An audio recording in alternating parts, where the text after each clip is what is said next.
Hi, and welcome to day 7. It's Sunday, unless you're watching this back on a rerun, of course, in which case it's whatever day you're watching it on. Now, it is 8:30 on the, I haven't got my watch so I can't check. It's 8:30 on Sunday. So what we're going to talk about today is how overeating does not destroy your diet.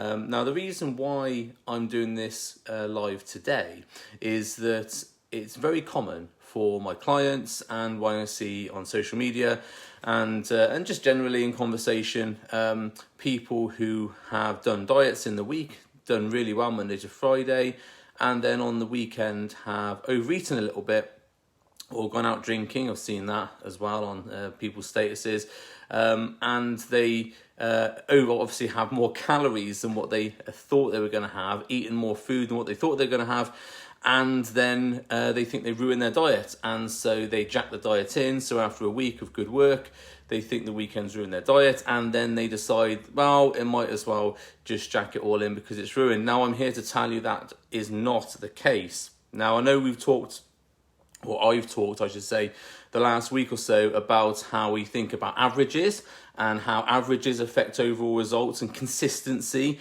affects overall results. So one day of overeating, even 2 days of eating, is not going to undo that work.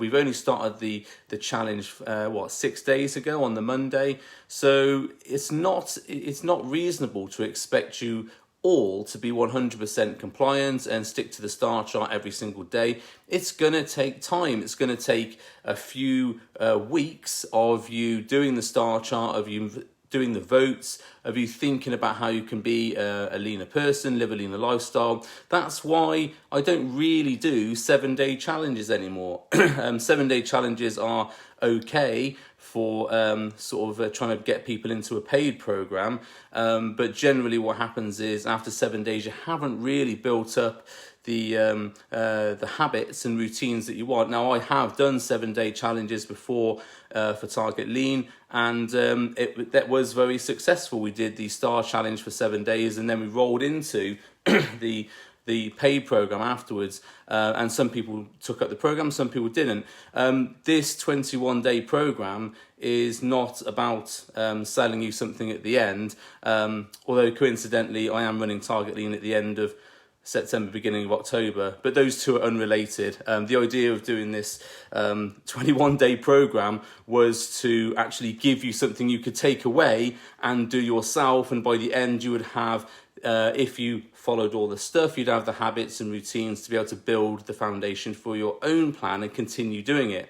So the idea is you could continue doing the Star Challenge for months if you wanted to, as long as you were eliminating small things out your diet. And what will happen as a result of that is that you'll start to think of all the leaner things you could do, the leaner lifestyle you could live. So it starts with the Star Challenge, and as you do more things that contribute towards being a leaner person and having less weight to carry around, you start thinking about, what are the other things I could do?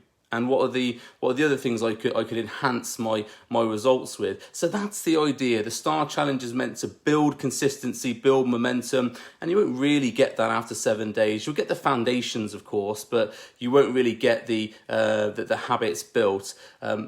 Some people say it takes 21 days to build a habit. Again, that's not really why the challenge is 21 days. The reason the challenge is 21 days is because I think it's going to take 21 days of you doing consistent stuff, not 21 days, but doing it consistently over and over again to get that many hits. So the idea is if you were to restrict 3 things per day, count your steps, do the vote sheet, you would be making 5, 6, 7 movements towards having a leaner lifestyle per day. By the end of 7 days, that's 49. By the end of 3 weeks, that is 150. When you've made 150 movements towards your leaner lifestyle, then you're on the way. Then you're starting to really push that habit, that routine, that consistency. It's not about restricting food, although that is part of it.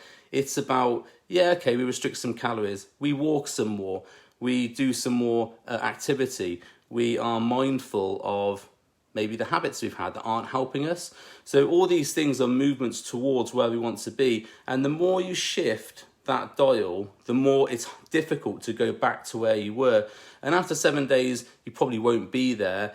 But after 21 days, you probably will. And you'll be so far along this path towards where you want to be, rather than where you were on the straight line before, that it's going to be very difficult to come back.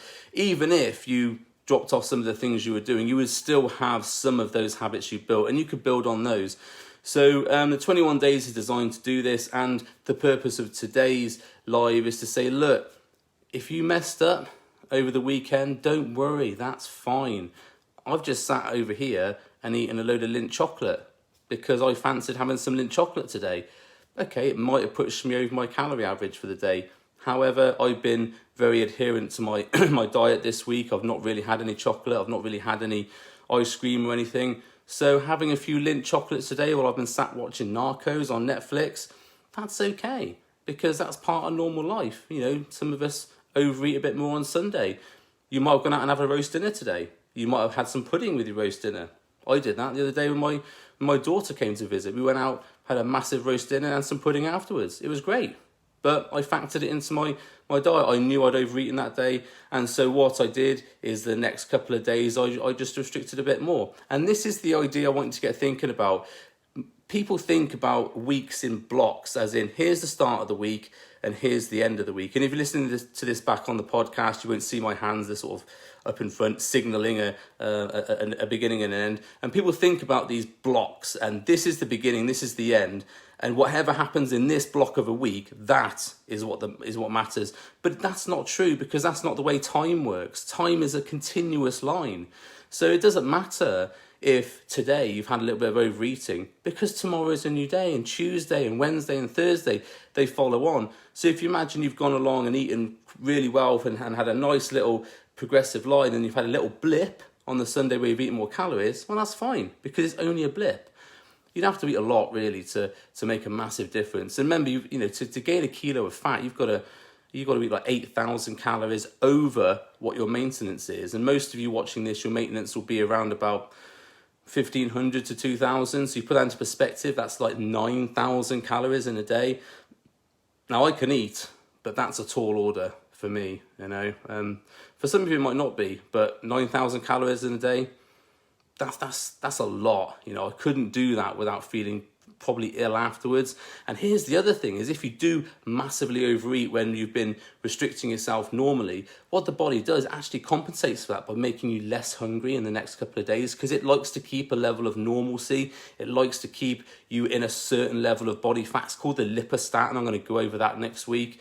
and this level of homeostasis, which the body likes to keep you at, it doesn't like it when you go massively over or massively under on your calories. So it tries to bring you back to where it believes is normal. And here's the thing about why consistency matters. Because if you are consistently slightly overeating every day, then the body will try and push that up so it'll be more comfortable with more body fat. But it works the other way as well, which is great. So if you chip away at less calories every day, you're moving that pin the other way. So again, if you overeat for one day, the body will try and pull you back down to the weight that you've lost if you do it consistently over time. So it is important not to get derailed, sidetracked, whatever you want to think about, the analogy you want to use, by one day that's gone bad, even 2 days that have gone bad, because we've all been there, been off for binge weekends, come back and go, oh, I can't believe how much I ate, you know, that's the diet ruined. Not really. Takes a lot to do that. It's just your perception of it. And then what happens is, because you think the diet's ruined, you then overeat a ton of food, and then the diet is ruined because you've consistently overeaten, not just a blip for 1 or 2 days. So bear that in mind if you've had a bit of a rough weekend, because it has been nice today. Again, if you're watching this back or you're on a podcast listening to this, you won't know, but it's been quite a nice sunny day today. So a lot of people have been out, they've been in the pub, socially distanced, of course. They've been eating ice creams and stuff like that. So potentially people have overeaten today, and that's fine.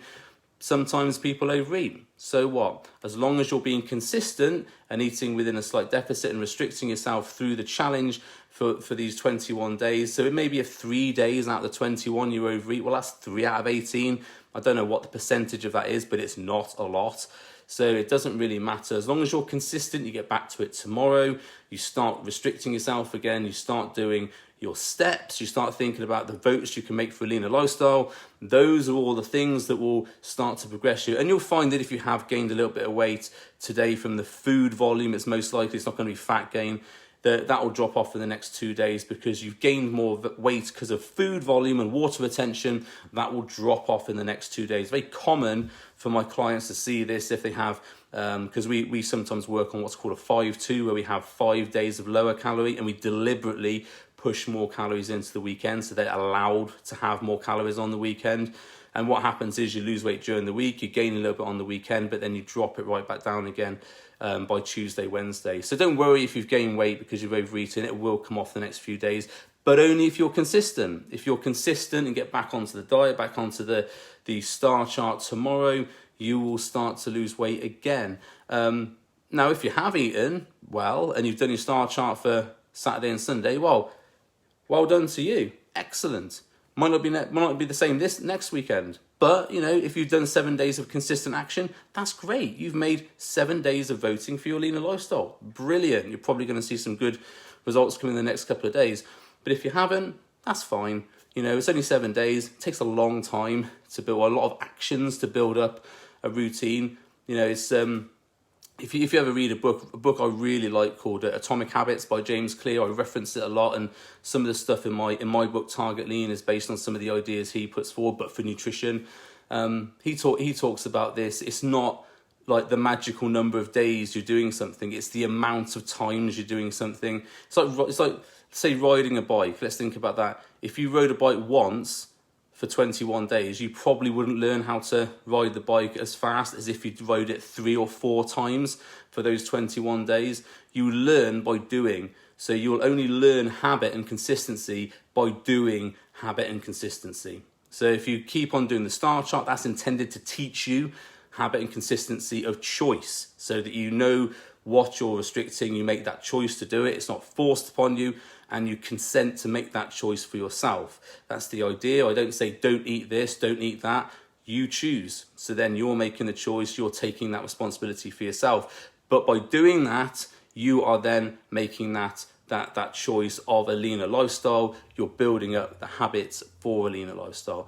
So I've been on a bit there, rambled on a bit, so sorry about that. If you're watching back, please put some comments below. And also, if I'm doing these live broadcasts, it actually helps Facebook algorithm if you click a like or a smiley whenever you see me on, because what that does, it tells people, blimmin' flies in my house today.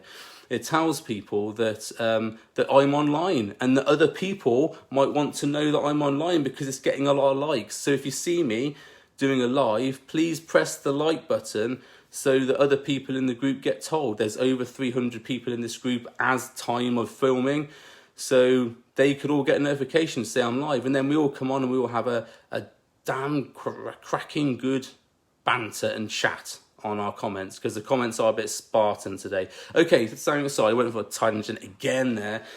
So have a great Sunday. I hope you had a great weekend. Don't be put off if you wavered a little bit. We all do that. And I'm going to go back and eat some more of my Lindt chocolate because I allowed for it in my diet. And I'll see you tomorrow. Make sure you get your star chart ready and post up what you're doing as well. I want to see. I want to be able to help you along. Can't help you if I don't know. None of us can help each other if we don't know what we're doing. Even if you made some drastic mess ups this weekend, let's hear them. Because if I know what you've done, then I can go, okay, maybe try this next time. If I don't know what you've done, you just go, I'll just hide and pretend it didn't happen and not say anything. No one can help you. That's what the accountability of this group's for. Put it up there. If you made a mess up, let us know. Let's keep you accountable. Okay, see you later.